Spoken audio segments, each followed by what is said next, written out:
everyone. Welcome to my show, CurryUp Startup Podcast, a podcast to spotlight world-class Asian entrepreneurs, C-suite executives, and innovators who provide insights from their personal journey to inspire you. And this is your host, Priyanka Komala. And as a quick reminder, this is part of a special series to celebrate artificial intelligence innovators this week at CurryUp Startup Leadership Podcast. And we have an amazing guest lined up for you.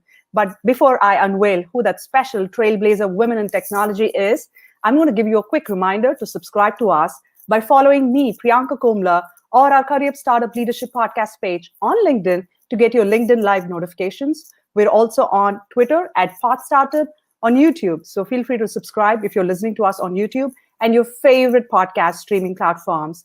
Wonderful ways in which you can leave a review and rating to let us know how this podcast is inspiring you to be a better version of yourself. With that being said, let me tell you who my special guest is. She's from Chicago, and I have Deepa Kartha, who's the CEO of Journyz, AI-driven startup venture. Hi, Deepa. Welcome to the show. Hi, Priyanka. Thanks for having me. Thank you. Such a pleasure to have you on the show. And I'm super excited given your amazing background. I see you as someone who has 20 plus years in fintech and now has pivoted herself to be one of the best Asian women CEOs in the startup world. To our listeners, I'm going to give you a brief introduction about who Deepa is. She's the founder of Journyz from Zinda, a gamified social mobile employee engagement platform. And before the entrepreneurial journey, as I mentioned, she spent 20 plus years in the fintech industry. But you know what? The best part about it is what's remained constant is her approach towards making work fun, purposeful, and fulfilling for herself and her teams, no matter how big or geographically diverse they are. And in her spare time, Deepa enjoys gardening, writing, teaching yoga. Well, she just told me she woke up at 5 a.m. when I asked her, did you just get started? And she was like, no, 5 a.m. I've been super productive. So super excited to have somebody like her. And she's a mom to 3 children. So a lot of things that she's beautifully juggling.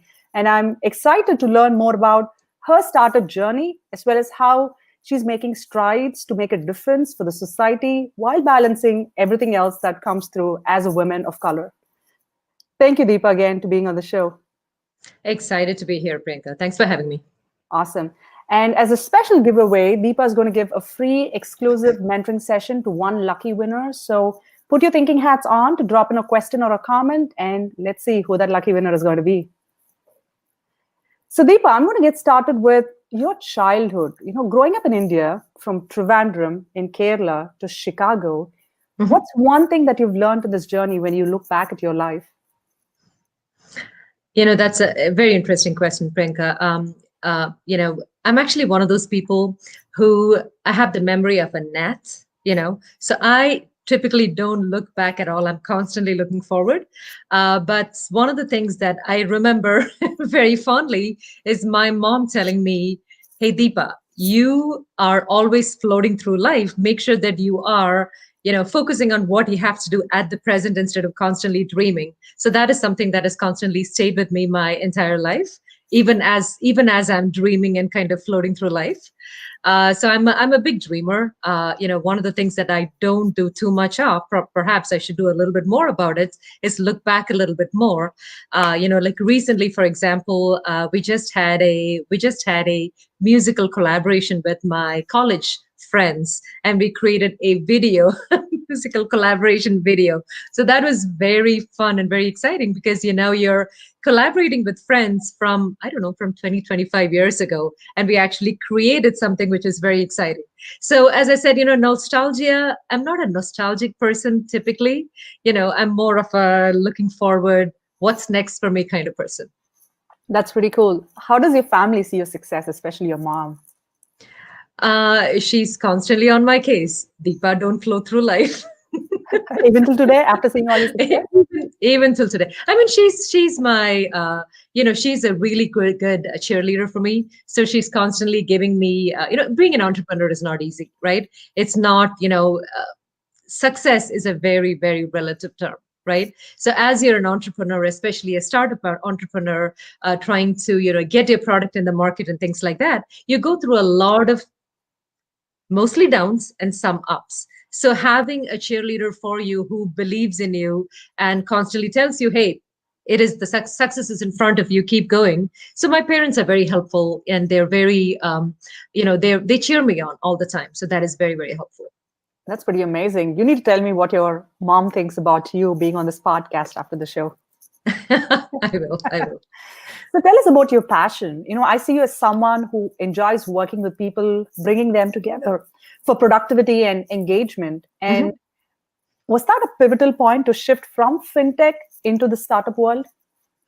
Yeah. So, fintech, when you're working in a large organization, I mean, you have several layers of what you do, right? I mean, you have your job function, which is one part of what you do. The second part of it is that, your teams. The third part of it is that the business, what exactly is the business doing? So, what I found after working in several years in fintech is that I really enjoyed technology. I really had a lot of fun with working with people and bringing processes together and finding problem solving and finding efficiencies. I was very excited about that.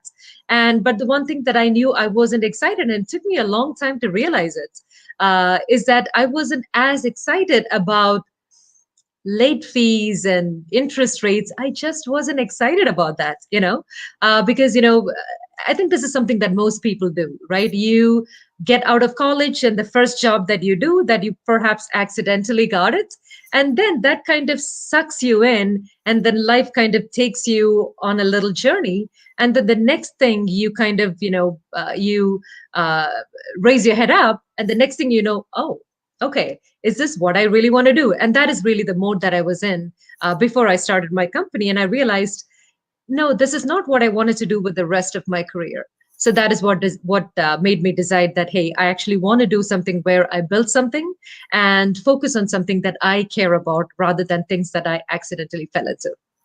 I'm so glad you took the time to reflect and make these pivotal changes. Did you have this feeling of fear or uncertainty because you're venturing into the startup world? And as you rightly pointed out, it's not everyone's cup of tea, right? Especially being a women entrepreneur of color. Mhm. What was going at the back of your mind when you were taking that leap of faith? It is actually one of those things where, you know, people always say, hey, you should try it first before you jump in. What I saw is that when I was actually trying to do this and the other, so I was actually doing some consulting part-time while I was actually figuring out what I wanted to do from a startup perspective. And what I found is that you really need to be all in or not. At least for me, that is the way I operate, even though I'm pretty decent at multitasking. To do a startup, and especially a product startup, it is going to be very difficult if half of your mind is focused on something else, right? Because whatever I'm focused on, I'm kind of sucked into that at that point of time. So then it's difficult to kind of split it up and say, I'm going to do this and this. Because, realistically, there are only 24 hours in a day. I wish there was more, but there isn't, right? So you have to make a decision as to whether you want it or not. At least that was my perspective. So I decided that I really needed to, if I needed to make it successful, doing it half was not going to work for me. I needed to jump in and give it a try. And at that point of time, thankfully, I have a very supportive husband, and that part wasn't bad for me. And he said, hey, I'm going to support you. So that was good.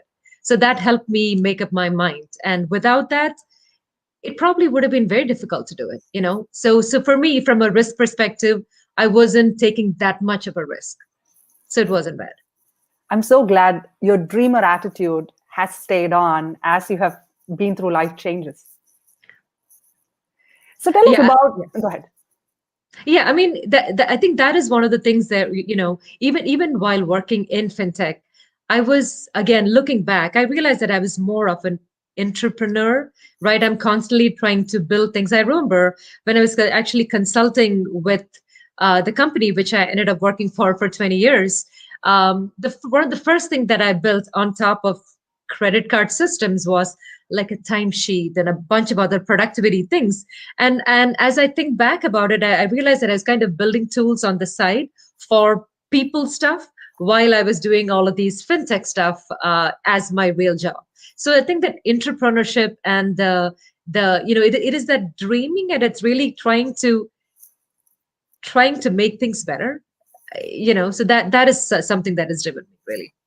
You bring up a very good point about entrepreneur, because a lot of people want to test the waters with entrepreneurship, but you always have this fear of, should I quit my full-time job and go into entrepreneurship? What advice would you have for them to actually be an entrepreneur using the resources that you have to test the waters? Being an entrepreneur is actually very easy. I mean, you have very little risk. And then you also have the resources of the company that you can use. One of the big things when I actually left my company, one of the big things that I missed was my um, assistant. Like, oh, you have to set up your own meetings, you have to do everything on your own. Versus with the company, the company has all the resources. And I know that there's a lot of companies that actually encourage innovation and encourage entrepreneurship. But entrepreneurship, there is really nothing to lose, right? Because the risk is not yours and the innovation is yours. So I would absolutely encourage people to go for it. That's pretty cool. Thanks for that wonderful advice. I think that'll help us understand that you can do the best with whatever resources that you have, and don't really have to do a massive shift in order to have your entrepreneur dream take shape. Right. So tell us about your company, Journyz from Zinda. How did you coin the name? It's actually a long story.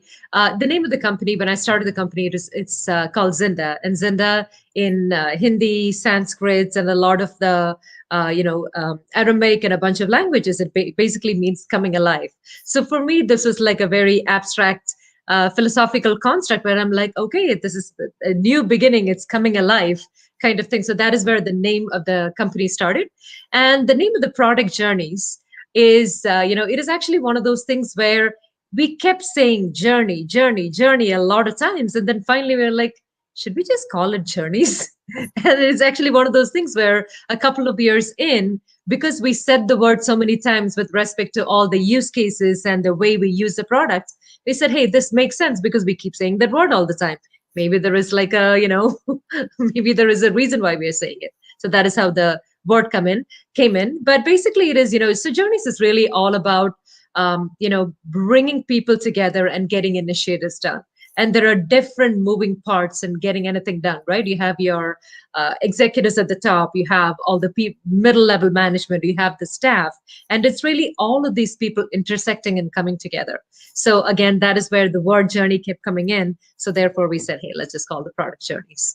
That's pretty amazing. And I love the word Zinda, somebody who can relate to the term. It's like coming to life. And right. you've put your heart and soul into bringing your startup to life. So pretty absolutely. Yeah. Thank you. So a quick reminder to our listeners, please drop in a quick hello and where you're tuning in from so we get a chance to acknowledge you. And also drop in a question or a comment for Deepa so we'll get that answered, as well as it's an exclusive chance for you to win a free mentoring session again with Deepa. So keep those things coming in. Now let's talk about Journyz from Zinda. You focus on workplace behaviors and how do you engage employees through digital experiences. Tell us a little bit more about what exactly can an employee expect by using a tool like yours. Sure. So typically in corporations, you have tools for everything, right? You have a place where you can talk, you have your intranet, you have your email, you have your chat rooms, you have your task management systems, you have your goal systems, you have systems for everything. But tell me one person in the company who feels as if they've got everything that they need to be successful. The typical life, and this is what I saw when I was in large companies, is that you're in meetings the entire day, and at the end of the day your work really starts, right? And when you want to find something, you cannot find it. It's the stuff is there all over the place, and there isn't a place where you can actually go there and figure out why are we doing this, where are we at, etc. So so what I found is that we have so many systems all over the place. It's like this thing of there is water everywhere, but not a drop to drink kind of concept, right? So that is really the starting point for Journyz. So the whole concept of Journyz is all about, you have all these initiatives, and at any given point of time, they have growth initiatives, they might have strategic things, you might have cost savings, you might have cultural, you have all of these initiatives sitting in your plate, and you are just overwhelmed with too much data that is coming at you. So what Journyz does is that it actually creates a platform where you can actually do multiple things for an initiative. You can actually take a look at it from a high level, from a top level program management aspect of it. That is one aspect of it. Then you can do the whole engagement of people around it, right? Because you can manage the program, but then you still have to engage the people so that they know what's going on. They are part of it. They actually might have to create habits around these initiatives, right? So there is program management, there is engagement, there is communication and community building. And in some cases, do you have to really digitize the processes to make something happen? So think of something like innovation, right? Innovation is something that everybody wants to do innovation. But typically, there is a small group of people that actually does the innovation while everybody else does their day job. Now, how do you make sure that innovation is something that is incorporated into every person in the company? And that is the kind of stuff that Journyz does, where you can see what do you need to do at the high level to make that happen? How do you change the behaviors of all the people so that this actually happens? How do you engage people around it so that they want to do this, right? And how do you create that communication and community building so that you're changing the culture of the company to bring all these things together?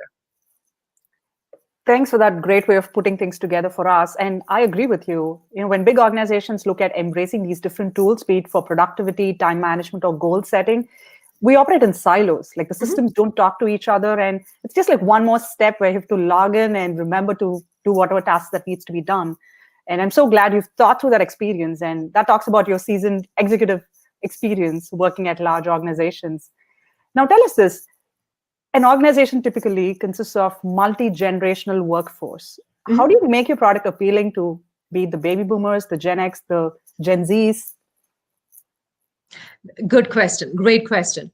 The one thing that connects all of us is, even the baby boomers, Gen X, everybody actually uses things like Facebook, like social media, right? There is nobody who does not use social media at this point of time. So I think from that perspective, the social media companies have kind of broken that tech barrier of making sure that the multi-generational folks actually use it, right? So now take into account the reason why they're doing it. They're doing it for a specific reason, right? So for example, so I'm a Gen X, right? So for me, it is really about getting things done. In general, for my generation, it's all about getting things done. So different things will have to appeal to different people, right? So for me, it might be about getting things done and say, can I see what's going on? Can I see the result? Boom, kind of thing, right? For a younger generation, it might be more about, the social experience. Right? It's like, hey, am I the only one who's doing it, or are other people doing it? Do I feel that I'm part of this community that is actually doing something good? So there is that aspect of it for maybe the millennials or the Gen Z kind of folks, right? So for the baby boomers, etc., for them, in a lot of the cases, what I've seen is that it's all about how can you make things easy, and how can you actually make it so that it is simple to do something. So different generations have different needs, for sure. I mean, you're right on. Priyanka, different generations have different needs. So that is where with Journyz, it's really all about, it's not just one strategy. It is really all about figuring out what the strategy is for you to engage your various population. And in some cases, it could be things like gamification. Who doesn't like a game? So we have actually one of our customers where they're using Journyz for their sales team. And their team is from 75 years old to 18 years old. Guess what? Everybody is into this gamification thing where they have this complete, not just individual contest, but team contests, right? So it is like, so they are doing the right thing. They're getting points for doing the right stuff.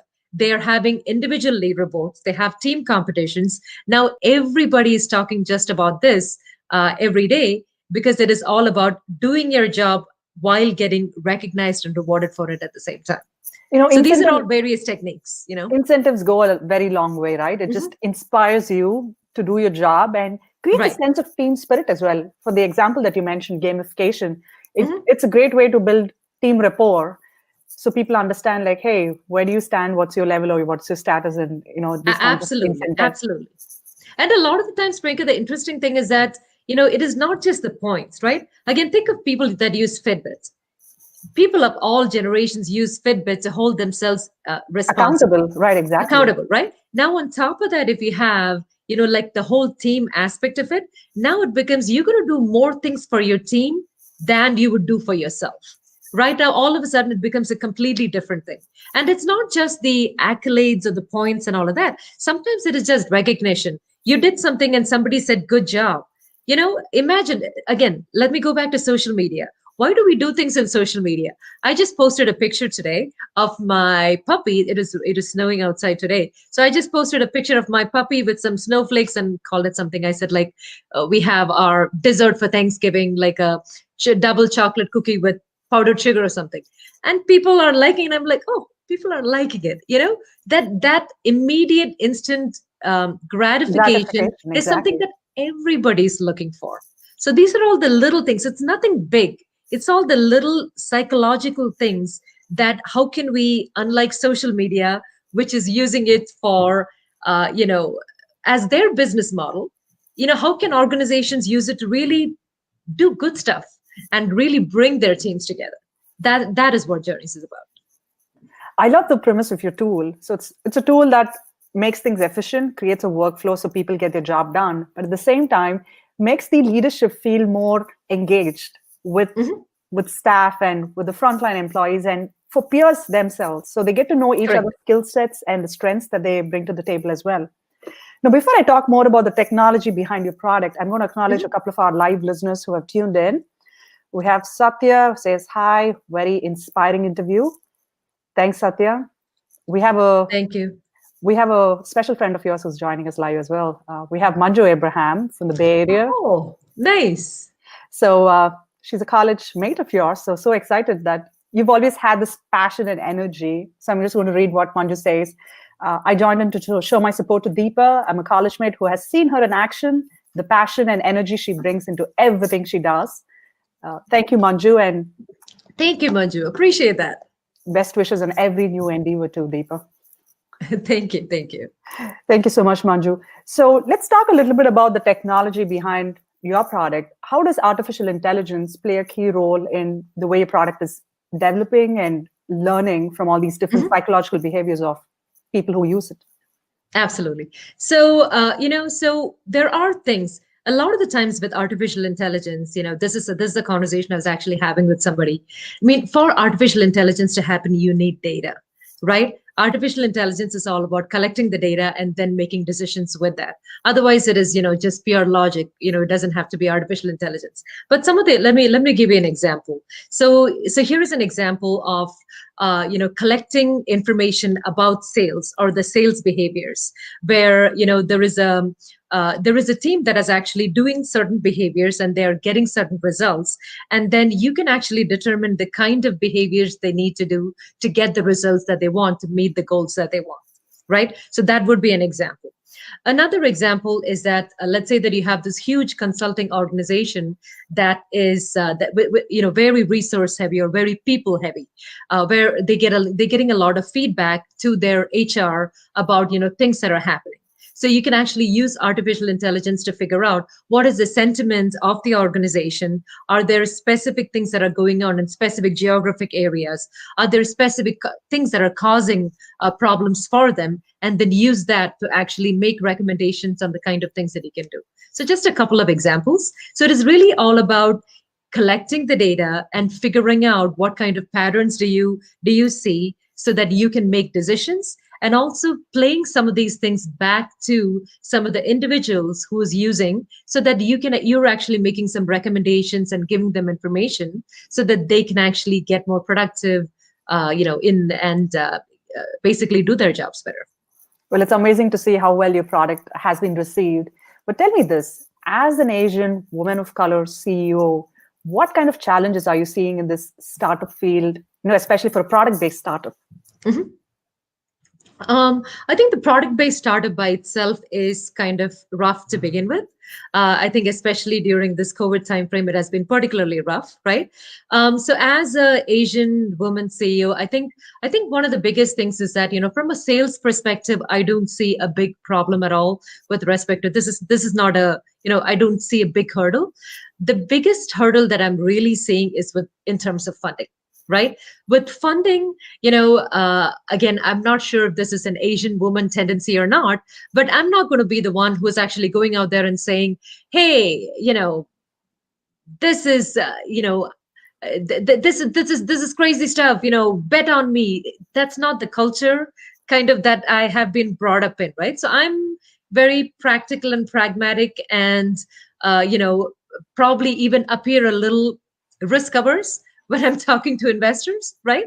So I think that is really the biggest thing that I'm seeing from a startup perspective, which is getting in front of investors and having the investors realize that, when I'm this confident compared to somebody else, I might be up here, but they may or may not realize it. So I think so that is really the biggest thing that I've seen, Priyanka, which is investments, really. What is your current business model? Are you bootstrapped? Are you looking for more investments and funding? Mhm. So I am bootstrapped currently. I'm in the process of actually raising money. I'm process of raising seed capital. So hopefully looking to close about million and a half in 6 to 9 months. So that is what I'm aiming for. That's pretty awesome. And as part of our CurryUp Startup Leadership Podcast family, we're happy to cheer and support for you in any way we can to amplify Thank the you. story of Journyz. So keep us at the back of your mind whenever you need us. Absolutely. Thank you. Appreciate that. So tell us about the role of mentorship and allies as part of this startup journey. How Mhm. impactful have they been to help you realize your dreams and passion? Huge, huge. Because my background is tech, right? I've managed large teams, but startup is like a totally different animal. It's like the difference between, I don't know, like a cantaloupe and a grape or something. It's like so totally different. It's not even funny, right? But coming in there, I've done an MBA. So I thought I've done an MBA, I've done entrepreneurship courses. I think I know what it is. Had no clue, like zero clue, right? Because once you start it is when you realize what really reading about sales or reading about marketing and doing a project is not the same as actually doing something, and especially for our product. So having mentors in each one of these areas was huge for me. I mean, I would not have come this far if I didn't have help from my mentors at all. So that has been huge. And having allies obviously is a big thing. There are organizations like 1871 in Chicago, which is an entrepreneur ecosystem that has helped me quite a bit with with cohorts of women, cohorts of companies in the same stage, which has been very helpful for me. So without all of these things, again, jumping in there, I jumped in without really thinking through, hey, the consequences. And I just jumped in and said, hey, I'm sure I can figure out how to swim. I really needed a lot of help from all of these people to swim. Otherwise, it would have been totally impossible. What advice would you have to your younger self now that you've gained so much of business acumen, which is different from Yeah. our textbook MBA knowledge? Mhm. Uh, Advice for my younger self is basically do a little bit more research. A little bit more research and talk to people who have gone through the same stages, that people that are right in front of you. This is something that we should do, but we never do, right? A lot of the times we might rely on books, but talking to people who've gone through the same experience is huge.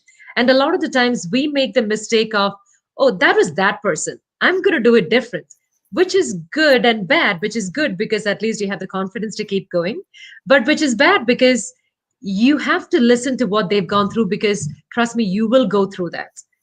All of these, none of these things are new. It's like motherhood, right? It's like billions of people have become moms, but you're like, every first mom thinks, I know it, I know how to, because I'm different, my kid is different. The truth is they're not. And the same thing with companies. So there are a lot of people with a lot of experience, so make sure that you're talking to a lot of people, and you don't have to learn everything from scratch. You don't have to. I mean, there are enough people that have the knowledge and that will give you the time, that want to help to make you successful. So reach out to those folks. That's pretty amazing piece of advice and a reality check, right? Because we always feel we know it best, but Mhm. taking a step back and learning from people who've been through those experience, it takes a lot of humility to have that kind of a mindset. Yeah, check the ego at the door. I mean, ego and uh, although it is kind of interesting, right? When you actually think about a lot of these really, really successful entrepreneurs, think about people like Elon Musk, or think about people like Jobs or Bill Gates, during the Microsoft days, all about the ego, right? There is a lot of ego involved, but I don't know. So from my perspective, I needed to really check my ego at the gate, and not an ego from a perspective of, hey, I know kind of thing, or, I'm the best kind of thing, but more from a perspective of be willing to be open and learn, because you can actually shortcut a lot. You can shortcut a lot of learnings and pains and the troughs if you just are listening to other people. So it does make a huge difference, is what I've seen. The minute I started realizing that, hey, I don't know stuff, and I better listen to people that are telling me stuff. But still, at some point in time, you need to make decisions, because there are a lot of people who give you a lot of advice. But if you keep listening to advice, then you're going to get into an analysis paralysis stage. So you do have to give yourself time to get the advice, then make up your mind and keep doing what you need to do. That's pretty impressive. On that note, Manju would like to know, what are your guiding principles to keep a positive attitude while handling CEO responsibilities? And I would like to add something on top of it, balancing motherhood with 3 children as well. What's the secret sauce behind your success? Um, so motherhood with 3 children, let's start with that first, right? See, for me, it is all about um, prioritizing. I mean, it sounds very dry, but it's really all about a lot of compartmentalizing and prioritizing, right? So it is about, so whatever I want to do, I go do it.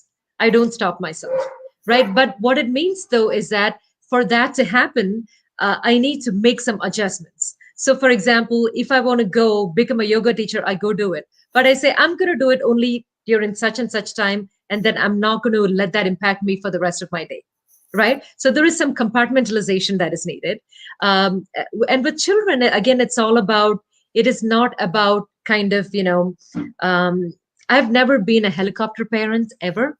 So with my children, it's been like once they've actually reached middle school, I set expectations and saying, this is what I'm expecting you to do. I'm expecting you to keep your room clean. I'm expecting you to do this. When you need help, come get me. I will be there.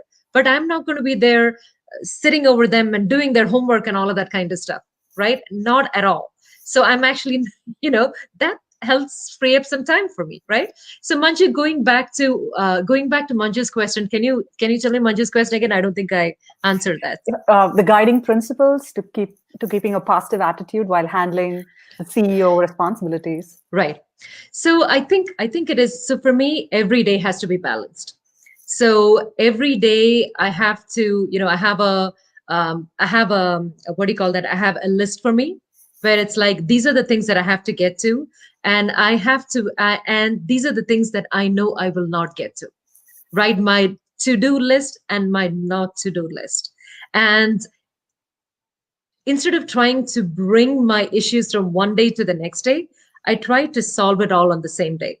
And if I'm like, for example, yesterday, in the morning, I was not in a good frame of mind, right? In the sense, I was getting all stressed out and not in a good frame of mind. So instead of going in and continuing the rest of the day with that frame of mind, I said, I'm just going to take an hour and a half for myself. I'm going to do meditation.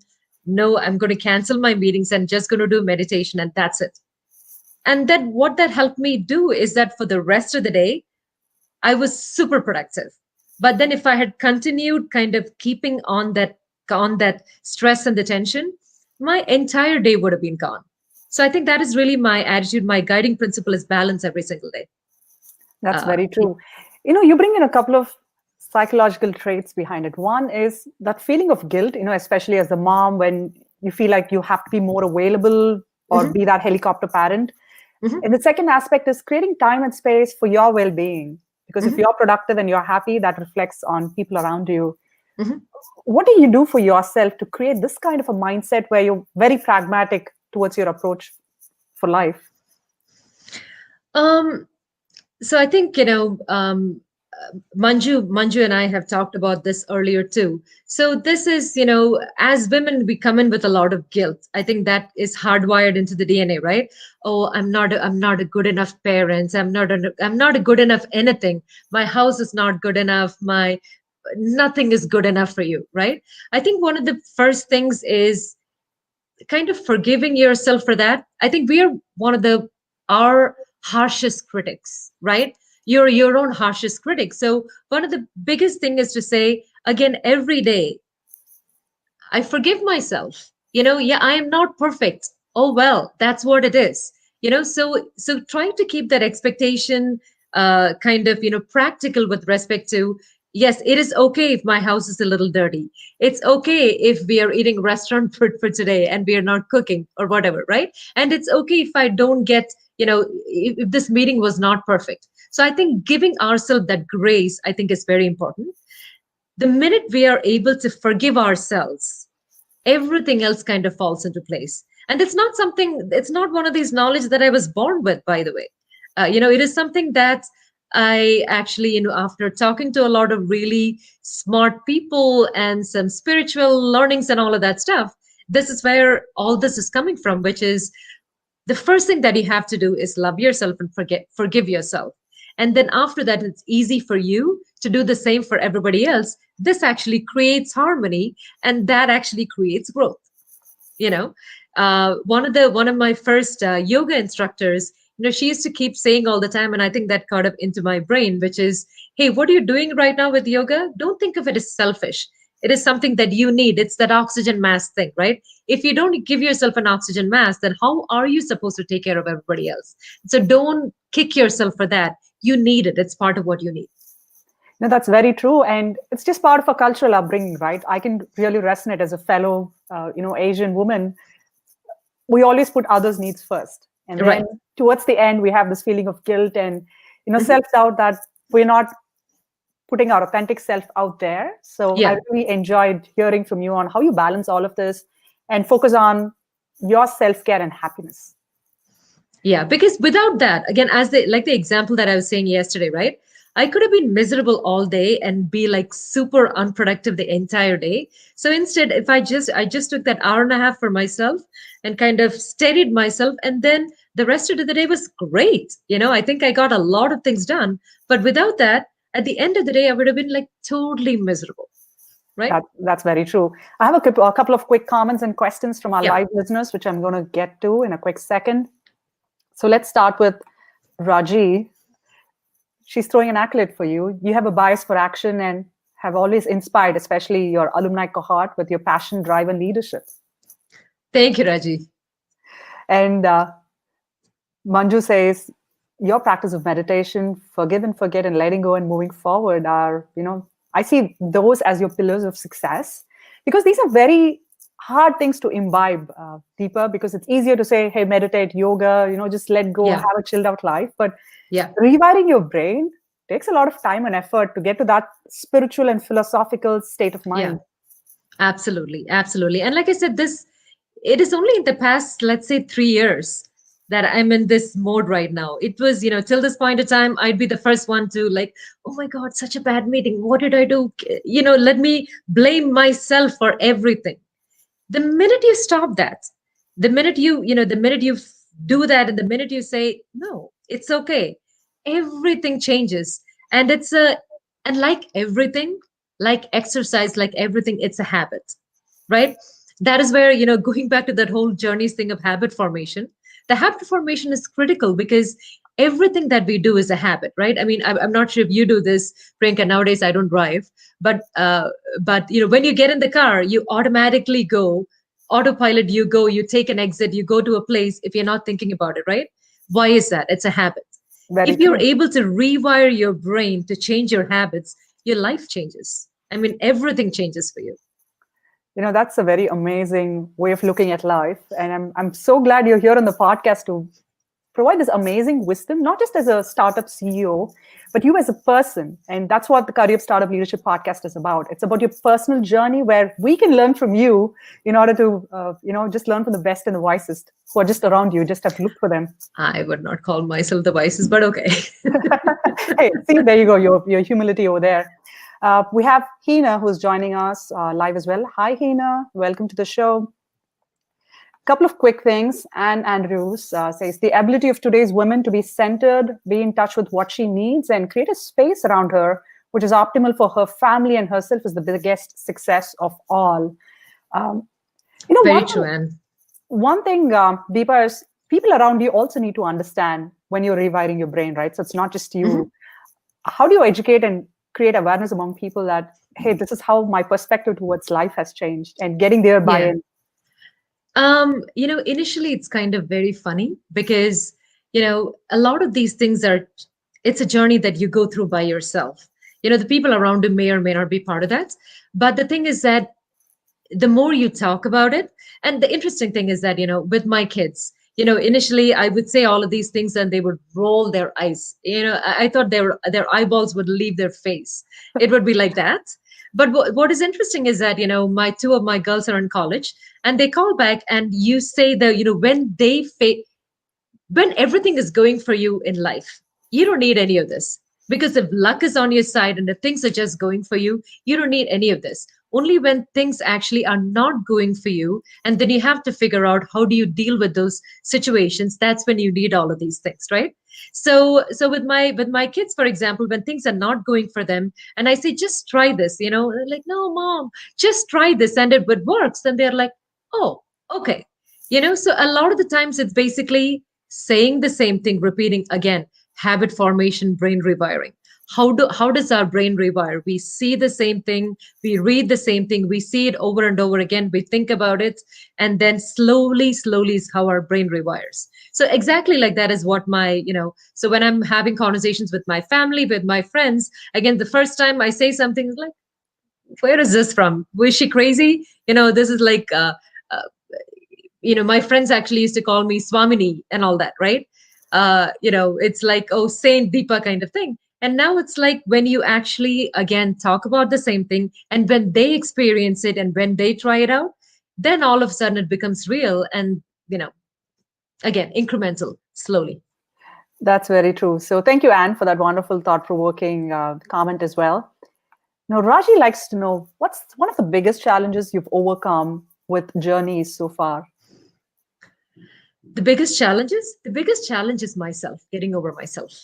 Because a lot of the times, again, going back to the whole thing of, and this is something a lot of the people actually say, you have to get out of your own way of success, because there are certain things that you think that there are certain things where you're like, hey, I can do this or I cannot do this. So getting out of my own way was really my biggest thing.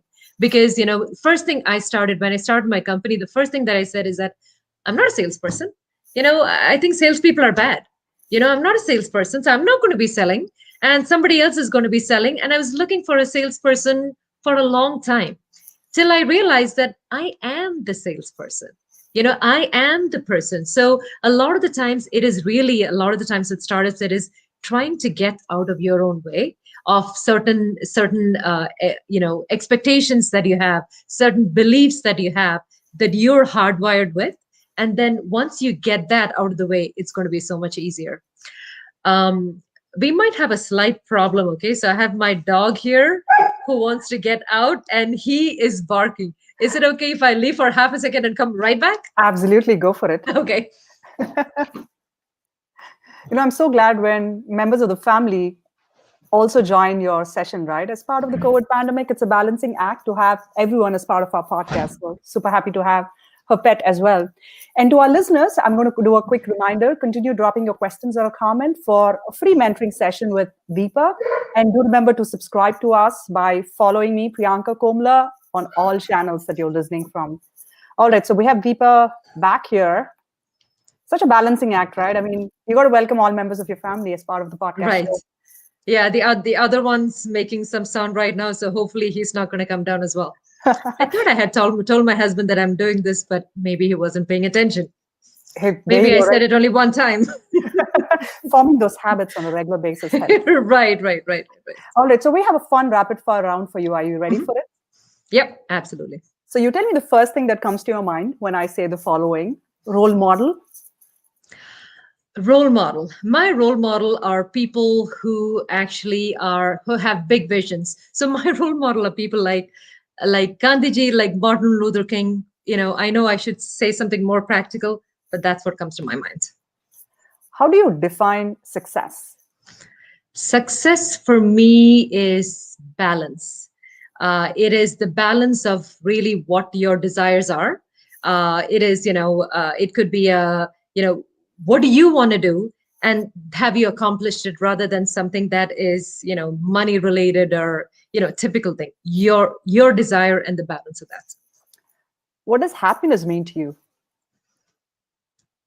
Happiness is, are you successful or not?